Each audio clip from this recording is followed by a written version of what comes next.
نحمده ونصلي على رسوله الكريم أما بعد فأعوذ بالله من الشيطان الرجيم بسم الله الرحمن الرحيم الصلاة والسلام عليك يا سيدي يا رسول الله وعلى آلك وصحابك يا سيدي يا حبيب الله میری اسلامی بہن اور بھائیوں السلام علیکم ورحمۃ اللہ وبرکاتہ۔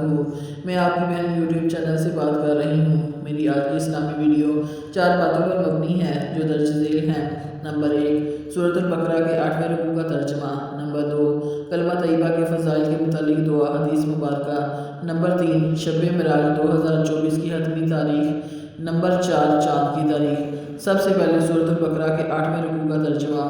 میں اللہ تعالیٰ کی پناہ میں آتی ہوں شیطان مردود سے۔ اللہ کے نام سے شروع جو نہایت مہربان رحم والا ہے۔ بے شک ایمان والے نیز یہودیوں اور نصرانیوں اور ستارہ پرستوں میں سے وہ کہ سچے دل سے اللہ اور پچھلے دن پر ایمان لائیں اور نیک کام کریں، ان کا ثواب ان کے رب کے پاس ہے، اور نہ انہیں کچھ اندیشہ ہو اور نہ کچھ غم۔ اور جب ہم نے تم سے عہد لیا کہ تم پر کوہ طور اونچا کیا، اور جو کچھ ہم تم کو دیتے ہیں زور سے اور اس کے مضمون یاد کرو، اس امید پر کہ تمہیں پرہیزگاری ملے، پھر اس کے بعد تم پھر گئے تو اللہ کا فضل اور اس کی رحمت تم پر نہ ہوتی تو تم ٹوٹے یعنی نقصان والوں میں ہو جاتے۔ اور بے شک ضرور تمہیں معلوم ہے تم میں کہ وہ جنہوں نے ہفتہ میں سرکشی کی تو ہم نے ان سے فرمایا کہ ہو جاؤ بندر دھتکارے ہوئے، تو ہم نے اس بستی کا یہ واقعہ اس کے آگے اور پیچھے والوں کے لیے عبرت کر دیا اور پرہیزگاروں کے لیے نصیحت۔ اور جب موسیٰ نے اپنی قوم سے فرمایا خدا تمہیں حکم دیتا ہے کہ ایک گائے ذبح کرو، بولے کہ آپ ہمیں مسخرہ بناتے ہیں۔ فرمایا خدا کی پناہ کہ میں جاہلوں سے ہوں۔ بولے اپنے رب سے دعا کیجئے کہ وہ ہمیں بتا دے گائے کیسی ہے۔ وہ فرماتا ہے کہ وہ ایک گائے ہے، نہ بوڑھی ہے اور نہ بچیا، بلکہ ان دونوں کے درمیان میں تو کرو جس کا تمہیں حکم ہے۔ بولے اپنے رب سے دعا کیجئے ہمیں بتا دے اس کا رنگ کیا ہے۔ کہا وہ فرماتا ہے کہ وہ ایک پیلی گائے ہے جس کی رنگت ڈٹاتی یعنی گہری چمکدار اور دیکھنے والوں کو خوشی دیتی۔ بولے اپنے رب سے دعا کیجئے کہ ہمارے لیے صاف بیان کرے وہ گائے کیسی ہے۔ بے شک گایوں میں ہم کو شبہ پڑ گیا، اور اللہ چاہے تو ہم راہ پا جائیں گے۔ کہا وہ فرماتا ہے وہ ایک گائے ہے جس سے خدمت نہیں لی جاتی کہ زمین جوتے اور نہ کھیتی کو پانی دے، بے عیب ہے جس میں کوئی داغ نہیں۔ بولے اب آپ ٹھیک بات لائے تو اسے ذبح کیا، اور ذبح کرتے معلوم نہ ہوتے تھے۔ نمبر 2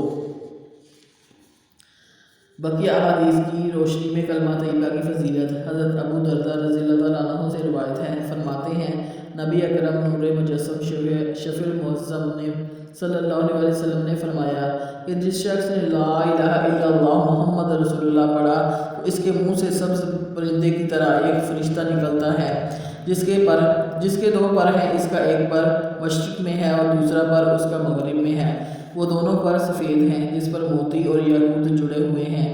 تو وہ فرشتہ ان پروں کو اٹھاتا ہے یہاں تک کہ وہ عرش تک پہنچ جاتے ہیں، اور اس کی آواز ایسی ہے جیسے شہد کی مکھیاں مرمناہٹ کرتی ہیں، شہد کی مکھیوں کی مرمناہٹ جیسی اس کی آواز ہے۔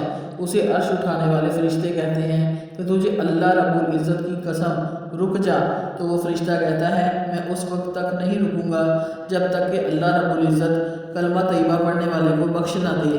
تو رب ذوالجلال فرماتا ہے کہ میں نے کلمہ طیبہ پڑھنے والے کو بخش دیا۔ پھر اللہ رب العزت اس اڑنے والے فرشتے کو 70 زبانیں عطا فرماتا ہے، اور ہر زبان کلمہ طیبہ پڑھنے والے کے لیے قیامت کے دن تک بخشش طلب کرتی رہے گی۔ وہ پرندے کی شکل کا فرشتہ قیامت کے دن کلمہ پڑھنے والے کا ہاتھ پکڑے گا اور اس کو جنت میں لے کر جائے گا۔ یہ کلمہ طیبہ کی برکت ہے۔ حضرت علی شیر خدا رضی اللہ تعالیٰ عنہ فرماتے ہیں میں نے تمام مخلوق کے سردار حضرت محمد مصطفیٰ صلی اللہ علیہ وسلم کو یہ فرماتے ہوئے سنا۔ میرے محبوب صلی اللہ علیہ وسلم نے فرمایا کہ میں نے جبرائیل امین کو فرماتے ہوئے سنا کہ پوری روئے زمین پر اللہ رب العزت نے لا الہ الا اللہ محمد رسول اللہ سے بڑھ کر کوئی عزت و احترام والا کلمہ پیدا نہیں کیا۔ اس کلمے کی برکت سے زمین و آسمان، درخت میدان اور یہ سارے سمندر قائم دائم ہیں۔ اس کے علاوہ فرمایا کہ خبردار یہ اسلام کا کلمہ ہے، خبردار یہ قریب کرنے والا کلمہ ہے، خبردار یہ پرہیزگاری کا کلمہ ہے، خبردار یہ نجات دینے والا کلمہ ہے، یہ بخشش و مغفرت والا کلمہ ہے۔ اگر کلمہ طیبہ کو ترازو کے ایک پلڑے میں رکھا جائے جبکہ ساتوں زمینیں اور ساتوں آسمان دوسرے پلڑے میں رکھے جائیں تو کلمہ طیبہ والا پلڑا پھر بھی بھاری ہو جائے گا۔ اللہ رب العزت نے کلمہ طیبہ میں اتنی برکت رکھی ہے، یہ دیکھنے میں تو ہلکے پھلکے ہیں لیکن میزان میں اتنے بھاری ہیں۔ اللہ کے محبوب صلی اللہ علیہ وسلم فرماتے ہیں کہ ایک پلڑے میں ساتوں زمینیں اور ساتوں آسمان رکھ دیں اور دوسرے پلڑے میں کلمہ طیبہ لا الہ الا اللہ محمد رسول اللہ یہ کلمہ رکھ دیں تو کلمہ طیبہ والا پلڑا پھر بھی بھاری ہو جائے گا۔ سبحان اللہ۔ نمبر 3، شب معراج 2024 کی حتمی تاریخ۔ شب معراج 2024 7 فروری کو ہونے والی ہے۔ آپ نے 7 فروری کو شام مغرب کی نماز کے بعد عبادت کرنا شروع کر دینی ہے اور پھر 8 فروری کو بروز جمعرات کا روزہ رکھنا ہے۔ صبح فجر کی نماز سے پہلے آپ نے روزہ رکھ لینا ہے اور 8 فروری کی شام کو آپ نے روزہ افطار کر لینا ہے۔ اسلامی کیلنڈر آج چاند کی تاریخ 26 رجب المرجب 1445 ہجری ہے۔ انگریزی کی تاریخ 7 فروری 2024 ہے۔ دیسی تاریخ 25 ماہ ہے اور بدھ کا دن ہے۔ میری اسلامی بہن اور بھائیوں، اگر آپ کو میری اسلامی ویڈیو اچھی لگی ہو تو پلیز میرے چینل کو لائک اور سبسکرائب کریں اور شیئر کرنا نہ بھولیں۔ جزاک اللہ۔